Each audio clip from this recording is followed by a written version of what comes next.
The galaxy had many wonders, but none compared to the archive of eternal stars, a place so old that even the oldest alien races spoke of it with quiet voices.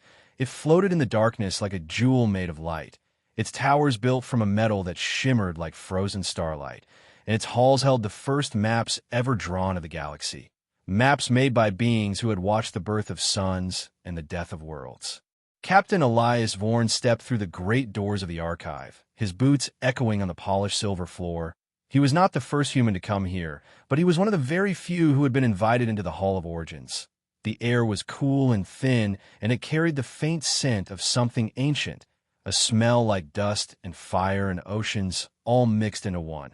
As he walked deeper, he could feel his heart beat faster. This was history itself, history made solid, history that could be touched. At the center of the hall floated the oldest star map in the galaxy, a sphere of light the size of a small moon suspended in the air by unseen forces. Every star in the galaxy shone within it, each one linked to glowing paths that traced the journeys of ancient explorers. The sphere rotated slowly, casting patterns of light over the walls, and as Elias stepped closer, he felt the weight of the centuries pressing against him. Beside the map stood the archivist Threx, a tall insectoid alien with a body made of glassy black plates. His eyes were like pools of green light, and his voice was deep and slow. He bowed his head slightly and spoke, saying that Elias might look upon the map, but he must not touch. Elias nodded, knowing that even a single misplaced hand could damage knowledge that had survived for millions of years. Elias let his eyes wander over the endless field of stars, each point of light representing an entire system, some of them marked with symbols he did not recognize. Then his gaze froze. There was a gap, a space where a cluster of stars should have been, but instead there was only blackness. It was not the natural void between stars. It was an absence so deep that it seemed to swallow the light around it. His breath caught in his throat as he stepped closer to see it more clearly. He asked Threx what he was seeing. The archivist's mandibles clicked softly before he answered, saying that it was a place removed from the map. Not forgotten, but erased. Elias frowned, asking why anyone would erase a world. Threx's antennae twitched as he said that some truths were too dangerous to remain. The map showed all that was safe to know. The missing place was not safe. Not for humans. Not for anyone. Elias felt a strange pull as he looked at the black space. It was as if his mind wanted to fill the gap with something, a name, a memory, but nothing came, only the feeling of being watched. The map's light seemed to dim for a moment, as if the whole archive was holding its breath. Threx's voice became quieter, saying that if a human went looking for that world, the galaxy itself might turn against them. He told Elias to leave the absence alone and to forget it existed. But forgetting was not something Elias was good at. His mind was already burning with questions. Who lived there? What had happened? And why did the galaxy hide it?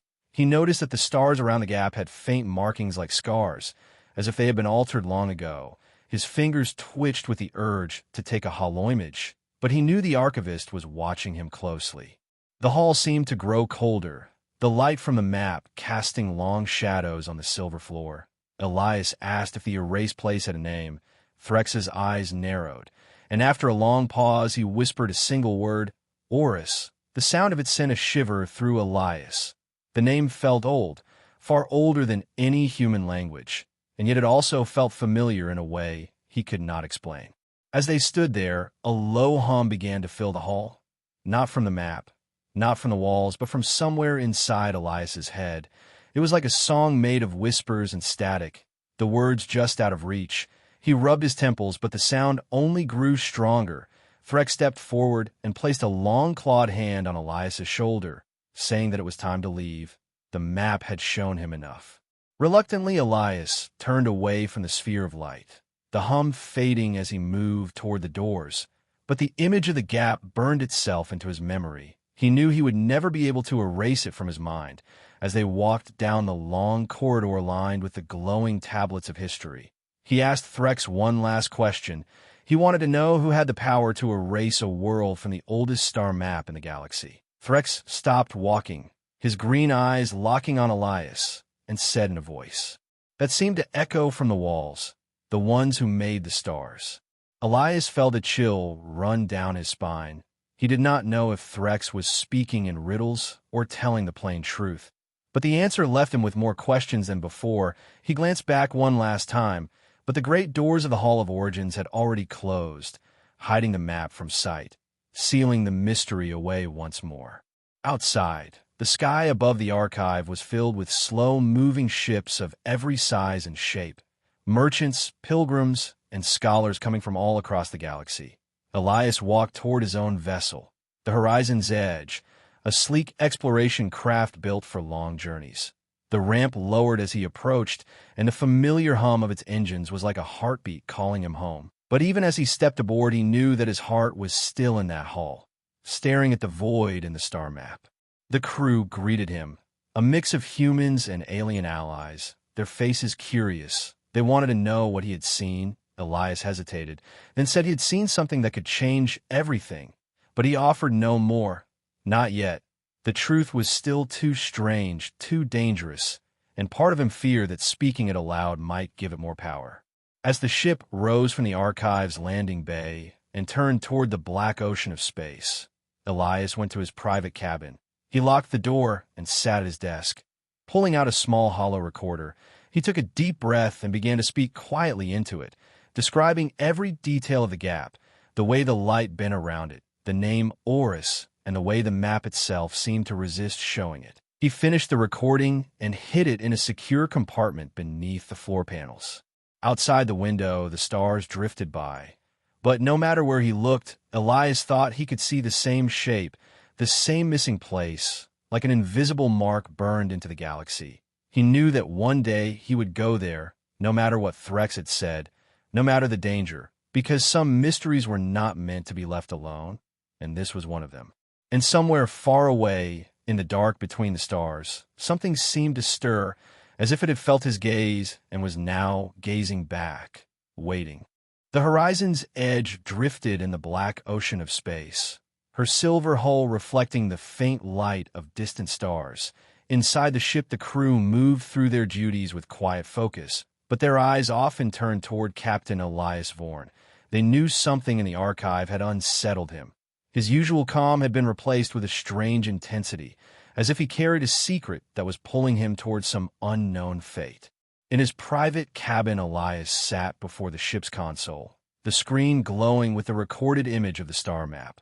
He had captured it in a single hidden moment, while Threx's attention had been elsewhere. His hands moved slowly over the controls, enhancing the image, focusing on the gap, the place where the light vanished into nothing. It was there, in that emptiness, that the coordinates shimmered like faint ghosts. The map had tried to hide them, yet somehow they had burned themselves into the recording as if they wanted to be found. He copied the coordinates onto a secure data chip, the numbers glowing softly in the dim light. They felt heavy in his hand, as though they carried the weight of 1,000 years of silence. Elias leaned back in his chair, the hum of the engines filling the air. His thoughts were a storm of questions.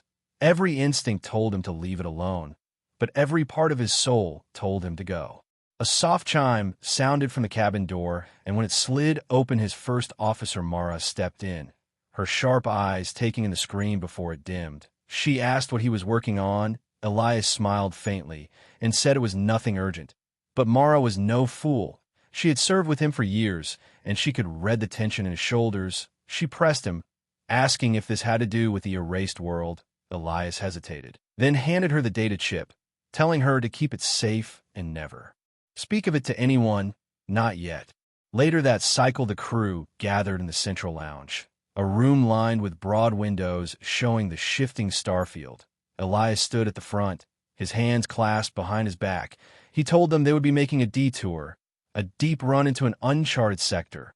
Some of the crew shifted uneasily. The navigator, Joran, a tall reptilian alien, asked if there was a reason this sector was uncharted. Elias simply said that it was not marked on modern maps, and that was reason enough to go.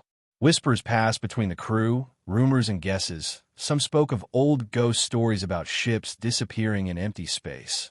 Others mentioned strange gravitational zones that swallowed fleets. The engineer Kira, a quiet human with silver hair, asked if this was connected to the archive visit. Elias met her gaze but gave no answer. and the silence was enough for them to know the truth. That night, Elias could not sleep. He sat alone in the observation deck, the stars passing like cold fire. A faint static began to hum in the ship's comm system. He leaned closer and realized the sound was forming words, soft and broken. The same word repeated again and again. Orus. The voice was neither male nor female, neither human nor alien.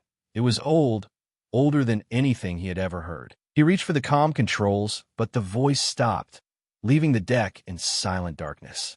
The next day, the Horizon's edge adjusted its course. The crew moved with an energy that was equal parts fear and excitement.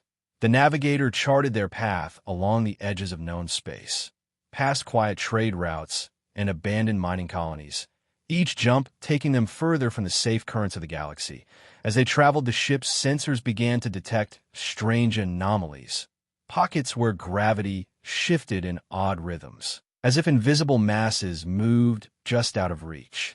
On the third day of their journey, the ship passed an old listening post, its structure torn and drifting, its signal long dead. Mara reported that its logs showed no record of attack. It was simply abandoned, yet its last entry contained a single word repeated hundreds of times. Orus, the letters carved into the log as if by a desperate hand. The crew grew quiet after reading it. The name had begun to feel like a shadow walking beside them. Elias gathered them again in the lounge. He told them they were approaching the edge of charted space. From here, they would enter a region no ship dared cross. He offered anyone the chance to leave at the next outpost. One alien crew member, a pale-skinned Varan named Solar, stepped forward, his voice trembling as he said that no Varan ship had entered that space and returned.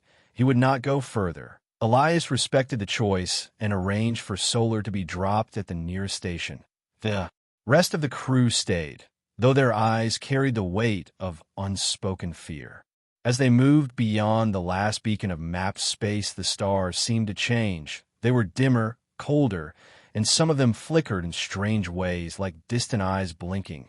The Horizon's edge pushed forward, her engines humming steadily, but the silence outside pressed against the hull like a living thing.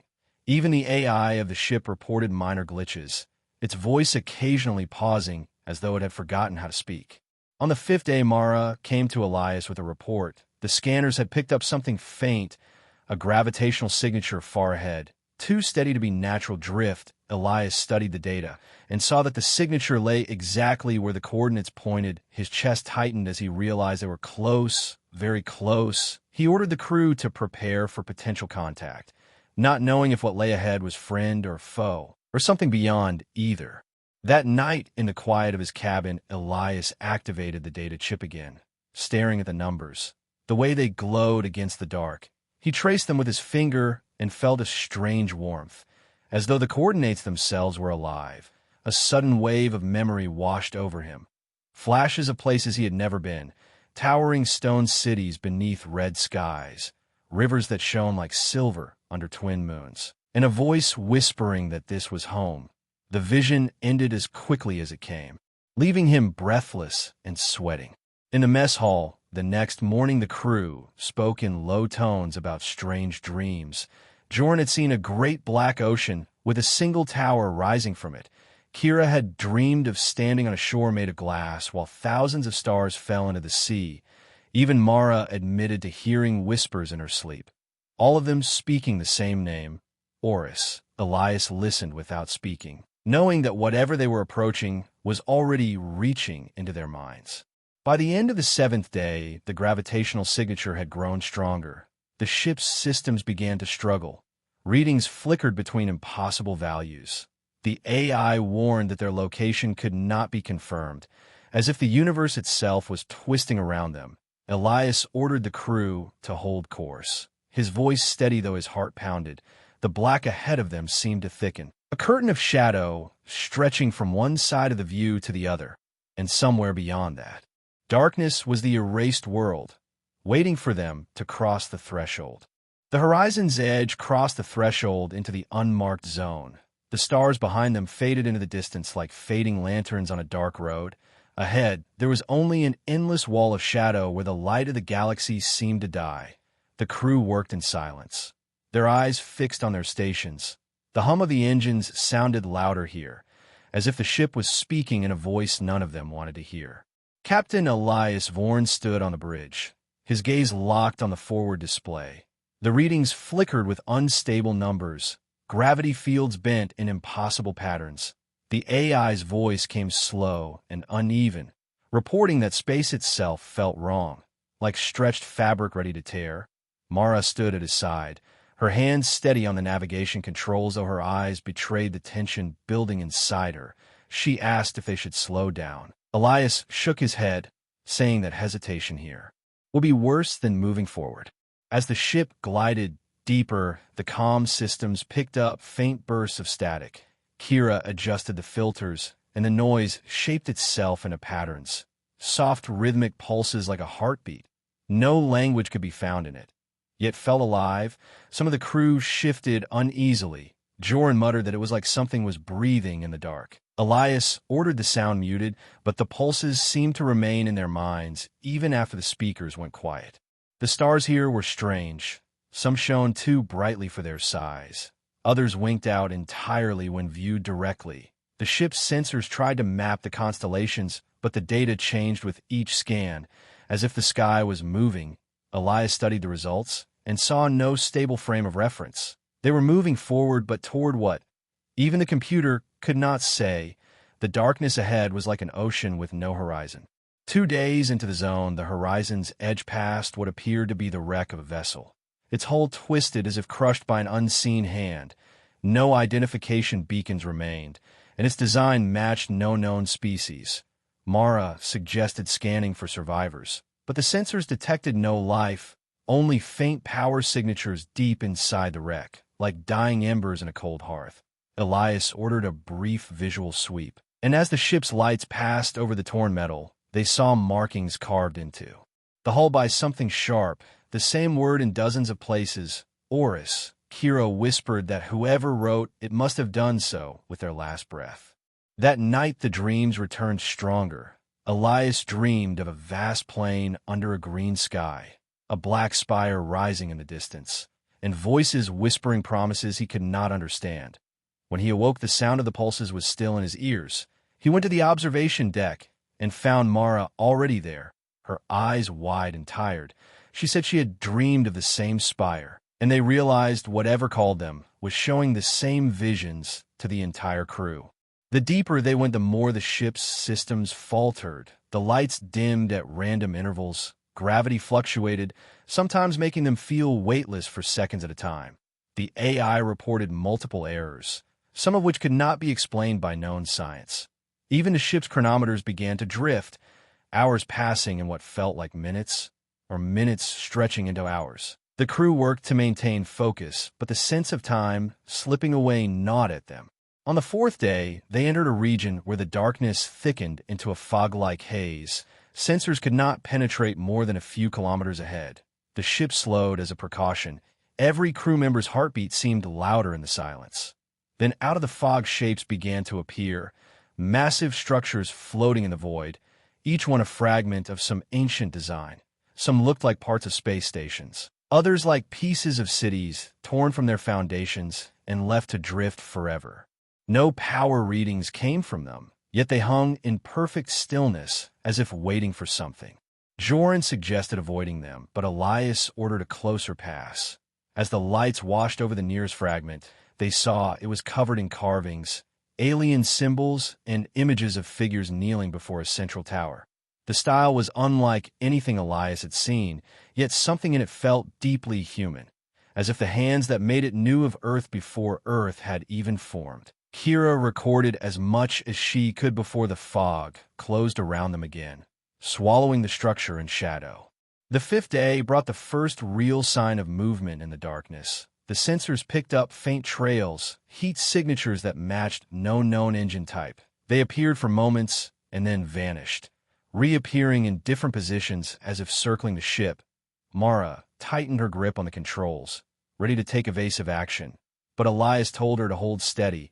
If whatever was out there wanted them gone, it could have attacked already. Instead, he suspected it was watching, learning. Hours later, the crew heard something impossible, a sound echoing through the hull, deep and resonant, like the toll of a massive bell.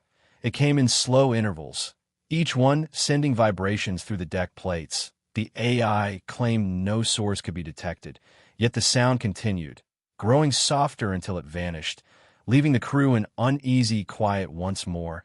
Elias could feel it in his chest even after it faded. A call not meant for ears alone. On the sixth day, the fog began to thin, revealing a faint glow far ahead. It was not the light of a star, but something softer, golden, like sunlight filtered through deep water. As they drew closer, the sensors registered a massive gravitational well, far stronger than any natural planet of its size should produce. The glow pulsed in slow rhythm, matching the earlier heartbeat signal. Elias knew then they were close to the source, perhaps even the erased world itself. Before they could reach it, a sudden burst of movement appeared on the scanners, sleek shapes cutting through the fog, their forms sharp and predatory. They moved with precision, surrounding the horizon's edge without firing a shot. Mara's voice was tense as she reported multiple vessels of unknown design, their hulls black with faint silver lines that shifted like living veins. Elias opened a channel, but no signal came through. Instead, a voice entered directly into his mind, cold and commanding, saying, "Turn back, you're not welcome here." The crew froze, each of them hearing the same words in their own language. Elias asked who they were, and the voice replied, "We are the guardians of the erased world. None who cross this boundary may return." Behind the voice he could hear faint whispers, countless voices speaking the same name, Horus. The ships held their positions, waiting for his decision. Elias felt every eye on him, every breath held, knowing that whatever he chose now would shape their fate. He stood silent for a long moment, the glow of the world ahead bleeding into the fog, the pull in his mind stronger than ever. His heart told him to go forward no matter the cost, and so he gave the order to advance.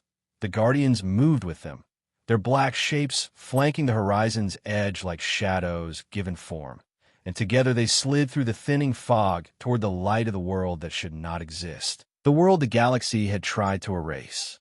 The fog broke apart like torn fabric, revealing a world that seemed to breathe under its own shroud of black clouds. The Guardians flanking the horizon's edge slowed their advance, as if warning them that every kilometer closer carried a weight they could not yet understand. The golden glow they had seen before was not from the world's surface, but from cracks in the cloud cover where strange light leaked upward, as though the planet itself was alive and trying to escape its own skin. Captain Elias Vorn stood at the front of the bridge, unable to look away. The planet was larger than Earth, yet its gravity readings were far beyond what was possible, as if something deep beneath the crust pulled at everything around it. Mara worked the controls with slow, deliberate care, guiding the ship toward a low orbit, while Joran scanned for any signs of life. The results came back broken and contradictory. One scan showed no life at all, while the next detected millions of faint signatures, spread across the entire surface like echoes of people who were not there anymore. The Guardians kept their formation, their sleek black hulls catching the faint light from the world below. Elias opened a channel, but again no words came through the air, only the cold voice in his mind repeating its warning. "You must turn back. Horus is not for you."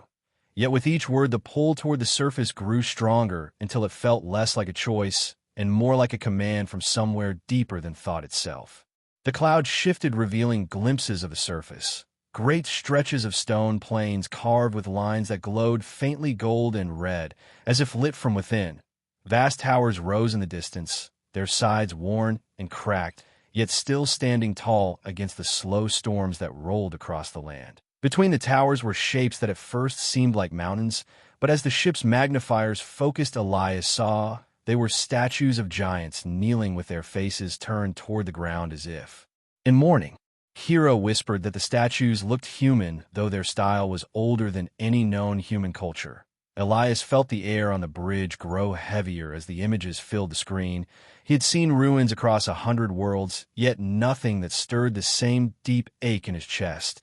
It was like looking at a memory he had never lived.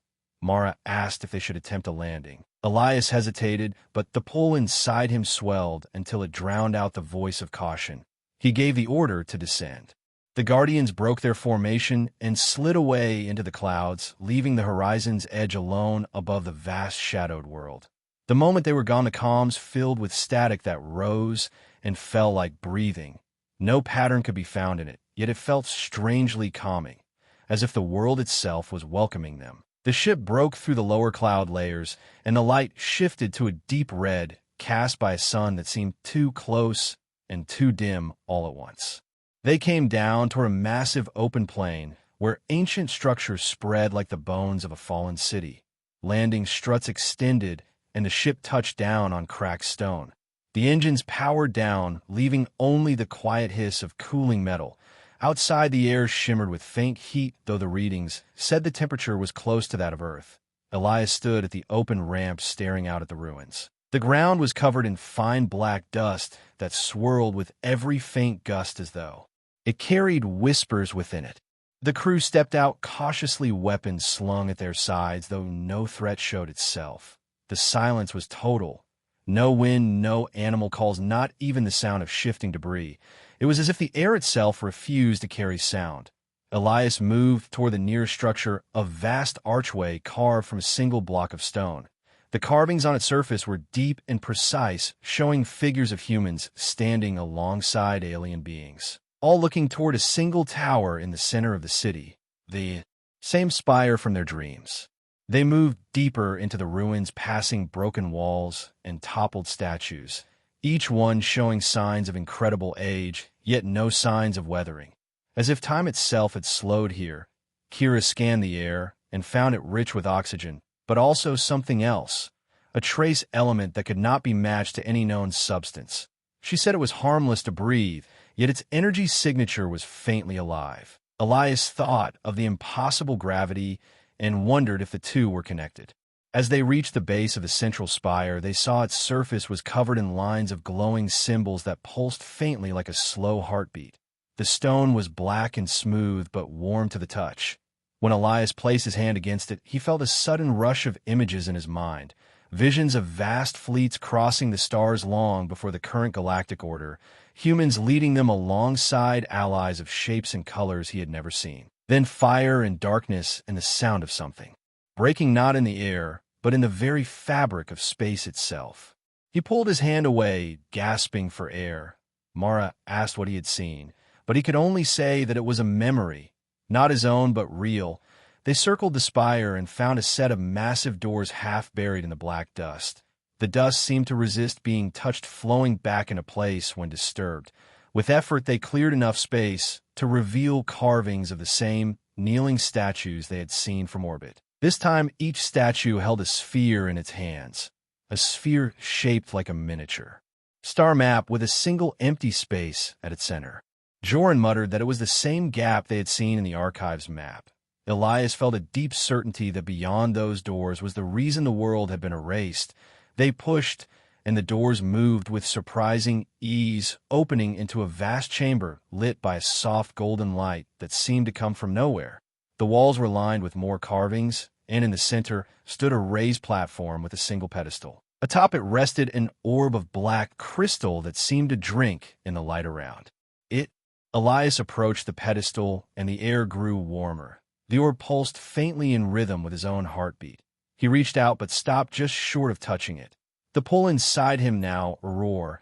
Mara's voice came sharp, telling him they should leave, but before anyone could move, the orb flared with light, and the chamber was filled with the sound of countless voices speaking in unison, not in words but in pure meaning. They spoke of a time when humans had ruled not just Earth, but worlds beyond, counting when Horus had been the heart of a great alliance, and of the day when the galaxy turned on them, fearing the power they held. The light faded, leaving only the quiet heartbeat of the spire echoing through the stone. Elias turned to his crew, his eyes burning with a resolve none of them had seen before. Whatever had happened here had been buried by the oldest powers in the galaxy, and now they had found it. He knew that leaving would not be the end. This truth would follow them, and it would change everything. Outside, the clouds shifted again, casting long shadows over the ruins, and somewhere high above in the shroud of black, a faint glint marked the return of the Guardians, watching once more. The crew moved in silence, As the ship drifted along, the strange path that had appeared after the fragment of the erased world's location was decoded. The strange glow of the distant stars seemed dimmer here, as if the light itself feared to cross into this place, and every member of the crew felt a heavy weight pressing on their minds. The captain stood at the main console, watching the soft ripple of the navigational hologram as it traced their path deeper into the empty zone that no chart dared to name. Terran leaned against the bulkhead, his eyes never leaving the swirling gas clouds outside the window. He felt a cold unease, as if something out there was watching back. The others noticed it too. No one spoke of it, but each time the ship's sensors flickered or a faint whisper of static ran through the comms, a shiver would pass through them. Leora was the first to break the silence. She turned from her console, her voice low and tense, saying that the signals were getting stronger. The strange pulse they had picked up earlier now came with an echo like footsteps following, just far enough to never be seen. Terran asked if it was a ship, but Leora shook her head. She said it was not a machine, it was alive. The captain ordered the ship to maintain course, though his jaw was tight, and his eyes betrayed the fear he was trying to hide. They had come too far to turn back now. If they left, they would never learn why the oldest star map in the galaxy had erased this world, and if they stayed, they might never leave at all. But the truth pulled at them stronger than fear. Hours passed like shadows, slipping by unseen. The crew barely spoke, and the hum of the ship felt louder than it ever had before. Terran sat with his back to the wall, near the observation deck, staring into the deep black of space. It felt like staring into an ocean at night, knowing something vast and hungry moved beneath the waves. He remembered the stories his grandmother used to tell about the first explorers who vanished in the dark corners of the galaxy, places the maps never marked, and now he was here in one of those places. Leora kept reading the pulses, each one stronger than the last. The pattern was becoming clear. It was like a call, a beacon, but there was something else within it, a shape in the sound, almost like a voice calling a single name over and over again, a name none of them recognized, yet somehow each of them felt they had heard it before. The ship crossed into a region where the stars thinned out until only the void remained. The navigational hologram struggled to show their path, the lines of light flickering as if something was erasing them in real time. The captain gripped the edge of the console and asked Leora if she could still see the source. She nodded, but said it was moving now. It was no longer waiting, it was coming to meet them. A faint tremor ran through the floor of the ship. Terran looked at the others, but their faces told him they had felt it too. It came again, a slow, deep vibration that seemed to come from the black beyond the window. Something was out there, moving closer every moment. The captain ordered the crew to arm the defense grid, but even as the system came online, a sharp alarm cut through the air. The hull sensors had detected contact, but nothing appeared on the external cameras. It was as if the ship had brushed against something invisible. The lights flickered once, twice, then dimmed to a low red glow. The hum of the engine slowed until it was barely a whisper. Leora shouted that something was interfering with the core systems. A field of unknown energy was wrapping around them like a net. The captain tried to break free, but the controls resisted, as if the ship itself was being held in place. Outside, the blackness seemed to ripple like water, and from its depths emerged a shape vast and shifting, too large to take in all at once. It had no clear edges, only curves of light and shadow that moved like smoke. Its presence filled the view until the crew could see nothing else. Terran's chest tightened as a sound like 1,000 voices speaking at once filled the air. It was not coming from the comms, it was inside their minds. The voices spoke in a language older than any they had heard, yet somehow each of them understood it. It spoke of the world that was erased, the place they were now drifting toward. It said the world had been hidden for a reason, and that reason was about to awaken. Terran wanted to speak, but his voice failed him. The pressure in his head grew heavier with each word from the voices.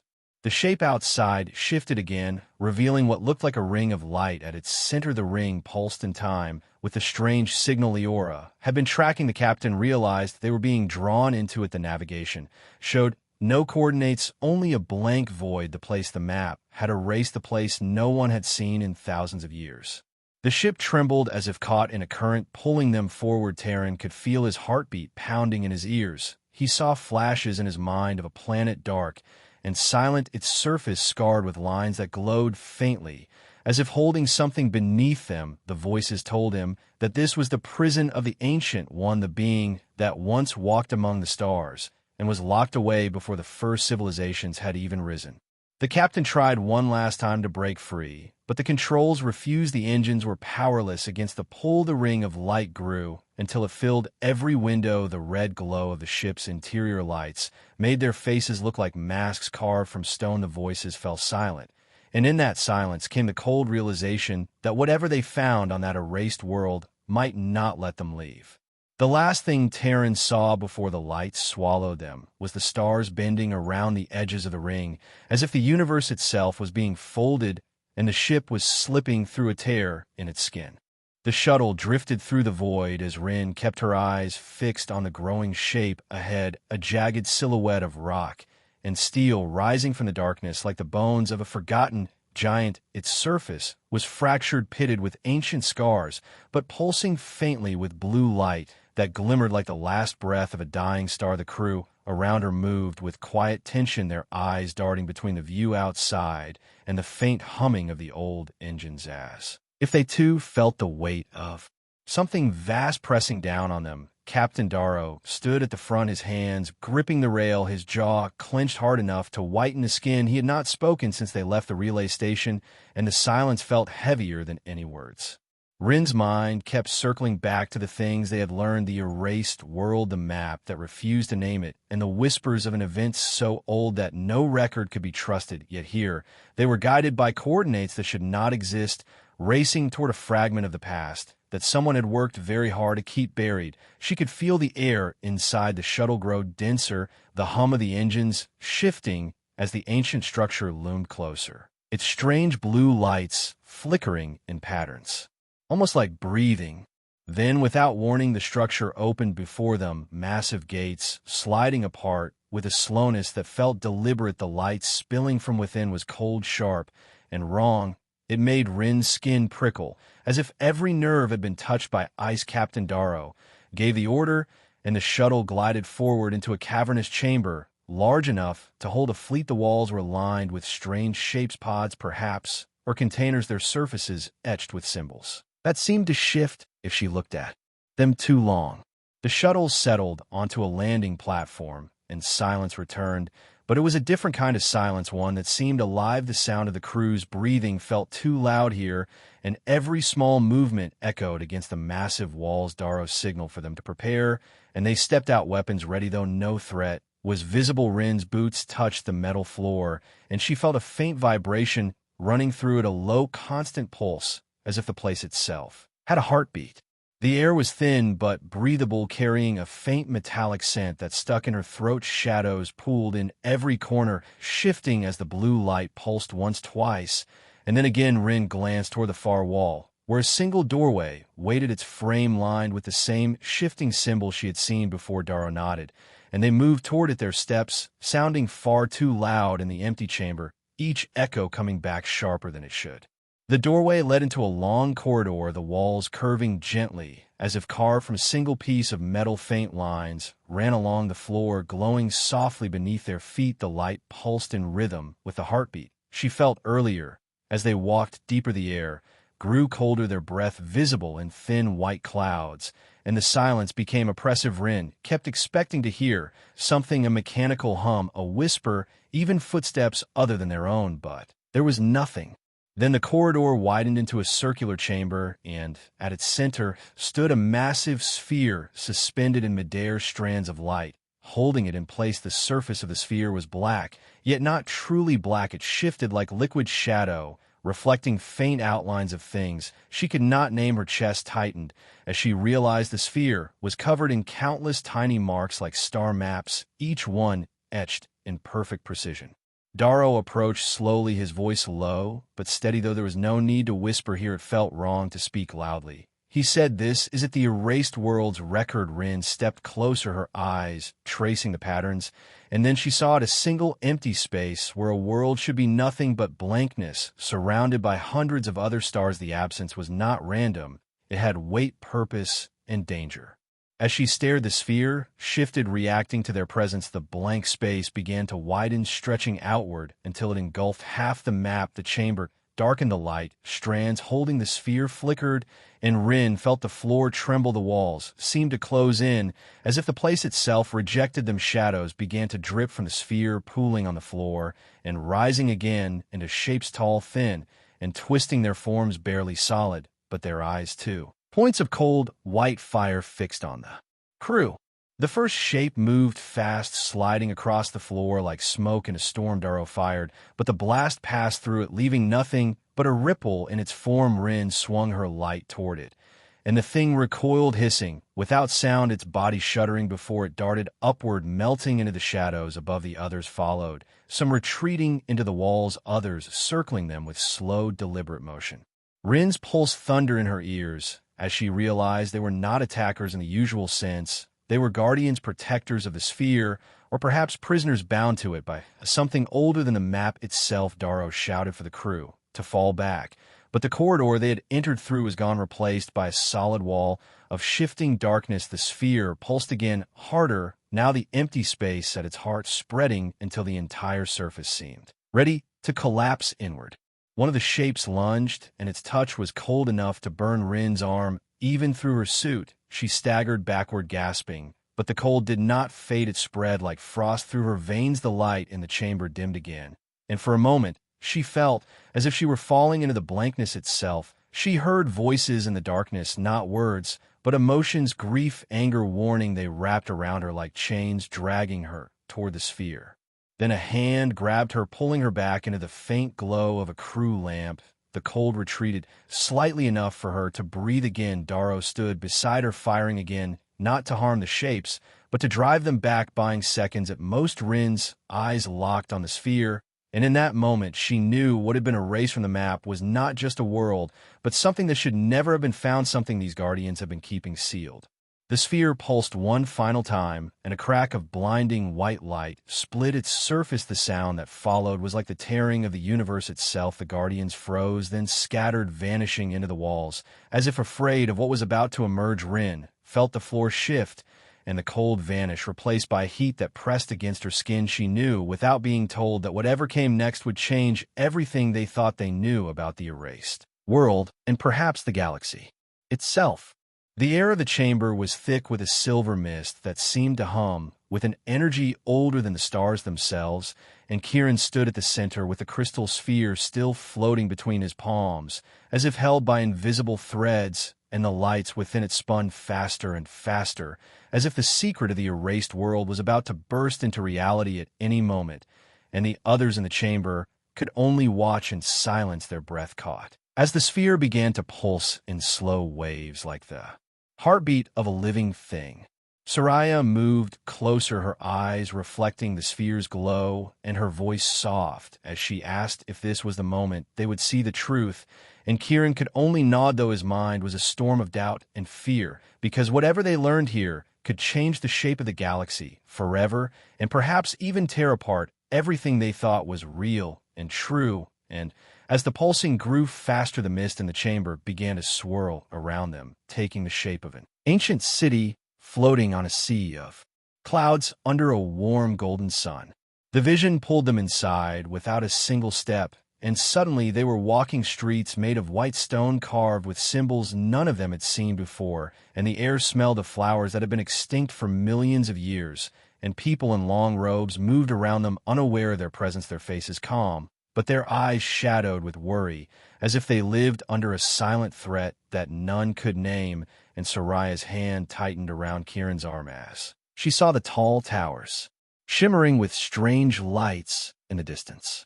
They followed the vision deeper into the city, and soon they saw a council hall where robed figures spoke in hurried voices around a massive table shaped like the map of the galaxy. But one world was missing, a perfect empty circle where no star shone and no name was written, and Kieran knew in his heart that this was the erased world, and the council spoke of it in whispers, saying that it had become dangerous not because of war or greed, but because it had learned something forbidden, something that could undo the very laws of space and time.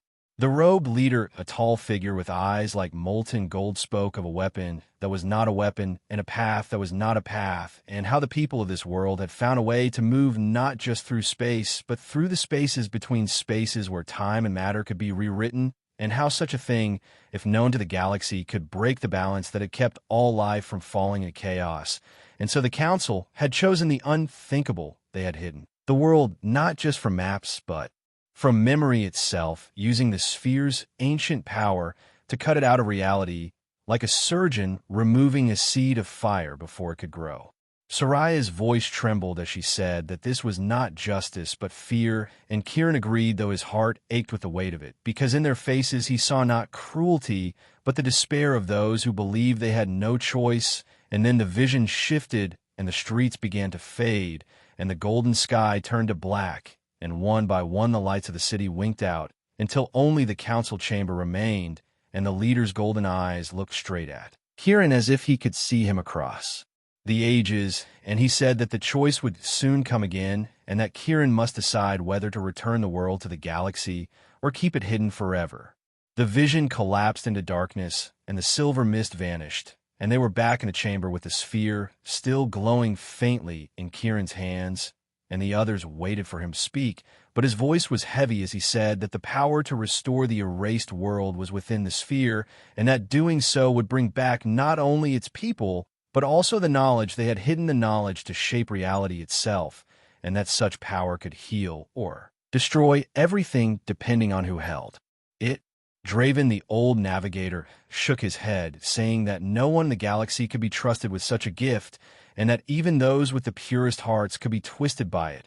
And Soraya stepped forward, saying that hiding truth was worse than any danger, and that life was meant to face challenges, not bury them.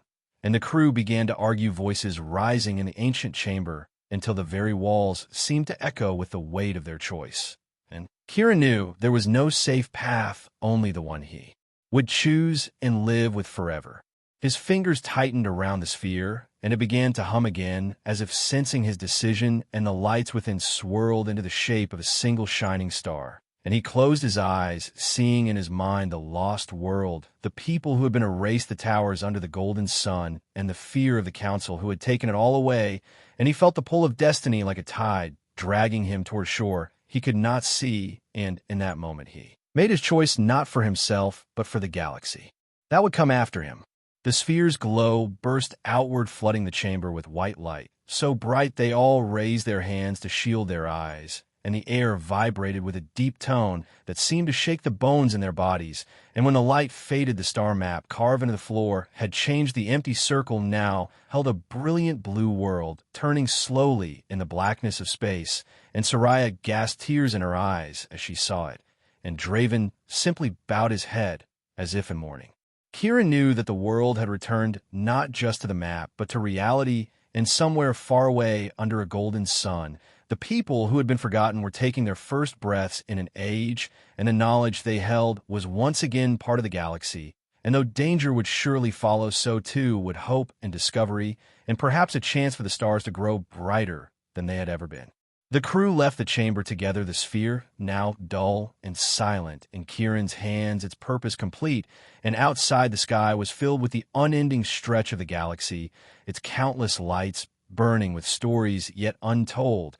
And Kieran looked toward the place on the star map, with the erased world, now turned, knowing that their journey was far from over, and that the choice he had made would shape the fates of worlds yet unborn. And as their ship rose into the night, the stars seemed to lean closer as if watching. And so the galaxy remembered what it had once chosen to forget, and in that remembering a new chapter began, one that no council or power could erase again. And the name of the world, though still unknown to most, would soon be spoken in every corner of the stars, carried by those who believe that truth, no matter how dangerous, must always find its way back into the light.